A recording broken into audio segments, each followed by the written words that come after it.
भोला अपने नाम की तरह बिल्कुल भोला भाला था। एक बार उसकी माँ सावित्री बहुत बीमार पड़ गई। भोला के पिता के बहुत इलाज करवाने के बाद भी सावित्री ठीक नहीं हो पाई। अंतिम समय में सावित्री ने भोला को अपने पास बुलाया। भोला लगातार रोए जा रहा था। भोला, ये भगवान शिव की मूर्ति अपने पास रखो। तुम्हें कभी कोई परेशानी हो तो तुम इन्हें पुकारना, ये तुम्हारी मदद अवश्य करेंगे। इतना कहते ही सावित्री इस दुनिया को छोड़कर चली गई। तभी मोहन भी आ जाता है, पर सावित्री अब इस दुनिया में नहीं थी। मोहन के गले लगकर भोला रोने लगता है। भोला अभी छोटा था, इसलिए सभी रिश्तेदारों और पड़ोसियों के कहने पर मोहन ने दूसरी शादी कर ली। मोहन की दूसरी पत्नी सुषमा बहुत ही चालाक स्वभाव की थी। वो शादी करके घर आई तो आते ही उसने पूरे घर को अपने कब्जे में ले लिया। सुषमा, मैं खेतों पर जा रहा हूँ। भोला की पसंद की जलेबी लाया हूँ। जब वो सोकर उठेगा तो सबसे पहले उसे यही देना। मोहन खेतों पर चला जाता है। पड़ाया जलेबी खाने वाला, मैं तो उसे सेकने वाला भी ना दूं। सौतेला है, सौतेला ही बना कर रखूंगी।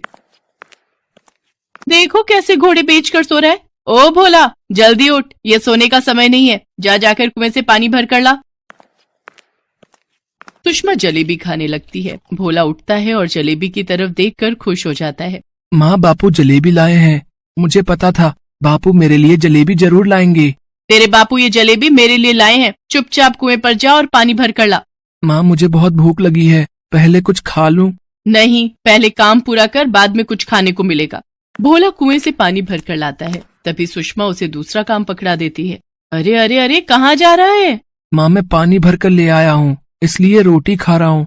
अभी कोई रोटी नहीं मिलेगी, पहले जंगल से सूखी लकड़ियां तोड़ कर ला। भोला रोने लगता है और डरते डरते जंगल की तरफ जाता है। जंगल बहुत ही भयानक था। वहाँ जानवरों की आवाजें आ रही थी। भोला डर के मारे कांप रहा था। तभी उसका हाथ अपने कुर्ते की जेब में जाता है। उसमें वही भगवान शंकर की मूर्ति थी जो उसकी माँ सावित्री ने उसे मरते समय दी थी। माँ ने कहा था कि मेरे को जब भी कोई परेशानी हो तो मैं इनसे मदद मांगूं। शंकर जी, मेरी मदद करो। माँ कहती थी कि आप मेरी मदद को जरूर आओगे। मुझे जंगल में डर लग रहा है और मैंने सुबह से कुछ भी नहीं खाया। मुझे बहुत भूख लग रही है। रोते रोते भोला मूर्ति को हाथ में लिए ही एक पेड़ के नीचे बैठ जाता है। मासूम भोला की पुकार भगवान शंकर तक पहुंचती है। नंदी, तुम शीघ्र ही भोला के पास जाओ और उसकी मदद करो। जो आज्ञा प्रभु।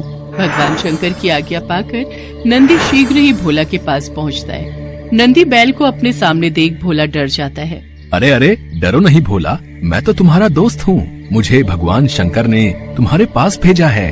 भगवान शंकर ने? अच्छा, माँ सच कहती थी कि भगवान शंकर को मैं पुकारूंगा तो वो मेरी पुकार जरूर सुनेंगे। आ भोला, चलो अब जल्दी से बताओ तुम क्या खाओगे? तुम्हें भूख लगी है ना? हाँ दोस्त, मुझे बहुत जोरों की भूख लगी है, पर तुम भी मेरे साथ खाना। हम दोस्त है ना, तो हम मिलकर खाएंगे। नंदी हवा में हाथ घुमाता है और ढेर सारे पकवानों के थाल भोला के सामने आ जाते हैं। भोला ढेर सारे पकवान देखकर खुश हो जाता है। उसके बाद भोला और नंदी मिलकर उन पकवानों का आनंद लेते हैं।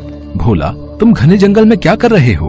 माँ ने मुझे जंगल में लकड़ियाँ काटने भेजा था, पर मैंने एक भी लकड़ी नहीं काटी। अरे, तो इसमें इतना उदास होने की क्या बात है? अब तो तुम्हारा दोस्त तुम्हारे साथ है। कुछ ही पलों में नंदी लकड़ियों के गट्ठर का ढेर लगा देता है। चलो भोला, अब मैं तुम्हें घर छोड़ देता हूँ, आओ। नंदी भोला को घर छोड़ देता है।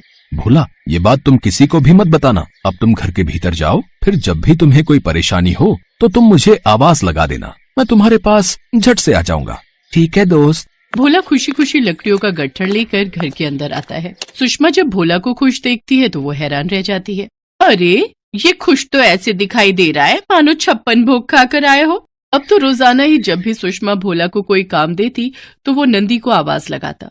नंदी आकर झट से उसके सारे काम कर देता और फिर आराम से दोनों मिलकर खेलते और तरह तरह के पकवान खाते। एक दिन मोहन किसी काम से शहर चला जाता है और सुषमा फिर से अपने रंग दिखाने शुरू कर देती है। मोहन के जाने के बाद सुषमा भोला से और ज्यादा काम करवाने लगी। ओ भोला, इधर आ, मुझे बहुत गर्मी लग रही है। चल, मुझे पंखा कर। जब तक मैं सो नहीं जाती तब तक तू मुझे पंखा करेगा, समझा? भोला बहुत नींद में था, फिर भी वो सुषमा को पंखा करने लगता है। तभी उसे नंदी का ध्यान आता है और वो मन ही मन नंदी को बुलाता है। सुषमा आंखें बंद करके सो रही थी। तभी भोला देखता है उसके हाथ से पंखा छूट गया है और अपने आप ही चल रहा है। भोला देखता है नंदी हवा में हाथ उठाता है और पंखा अपने आप ही चलने लगता है। अब तो सुषमा जब भी भोला को तंग करने की कोशिश करती तो नंदी वहां आ जाता और जादू से सारे काम कर देता। सुषमा को अब शक होने लगा। उसने भोला पर नजर रखनी शुरू कर दी। भोला और नंदी साथ में खेल रहे थे। सुषमा की नजर नंदी पर पड़ जाती है। अच्छा, मैंने तुझे गेहूं की बोरियां गोदाम में रखने के लिए कहा था और तू यहाँ इस बैल के साथ खेल रहा है। हट, मैं भी डंडे से मारकर इसे यहाँ से भगाती हूँ। नहीं माँ, वो मेरा दोस्त है, उसे मत मारो, उसे लग जाएगी माँ। मैं अभी गेहूं की बोरियां गोदाम में रखाता हूँ। माँ, मेरे दोस्त को छोड़ दो। सुषमा जैसे ही नंदी को डंडे से पीटने लगती है, डंडा सुषमा के हाथ से छूट जाता है। सुषमा घबरा जाती है। लगातार डंडे सुषमा पर ही बरसने लगे। अरे बुरी भैया, अरे मेरी लग रही है, अरे कोई बचाओ, ये सब क्या हो रहा है? ये तुम्हारे पापों का दंड है। जब तक तुम अपनी गलती नहीं मानोगी, ये डंडे तुम पर बरसते रहेंगे। तभी मोहन भी वापस आ जाता है। ये सब नजारा देखकर मोहन घबरा जाता है। अगर तुम अपनी गलती मानती हो कि तुमने भोला पर बहुत अत्याचार किए हैं और आज के बाद तुम भोला को बिल्कुल भी तंग नहीं करोगी, तो ये डंडे बरसने बंद हो जाएंगे। हाँ, मुझसे गलती हुई है। मैंने भोला को बहुत दुख दिया है। मैं वादा करती हूँ मैं आज के बाद भोला को कभी भी तंग नहीं करूंगी। मुझे माफ कर दो, मुझसे गलती हो गई। क्या तुमने मेरे भोला पर इतने जुल्म किए? गलती मेरी ही है जो मैंने तुमसे शादी की। मैं अभी तुम्हें इस घर से निकाल बाहर फेंकूंगा। मुझे माफ कर दो जी, मुझसे गलती हो गई। भोला, मुझे माफ कर दे बेटा, मैं तेरी माँ हूँ, अपनी माँ को माफ कर दे। बापू, माँ को घर से मत निकालो। सुषमा रोने लगती है। तब नंदी अपने सजे धजे रूप में आ जाते हैं। नंदी को अपने सामने देखकर मोहन और सुषमा हैरान रह जाते हैं। सुषमा नंदी के चरणों में गिरकर माफी मांगती है। बापू, ये मेरा दोस्त नंदी है।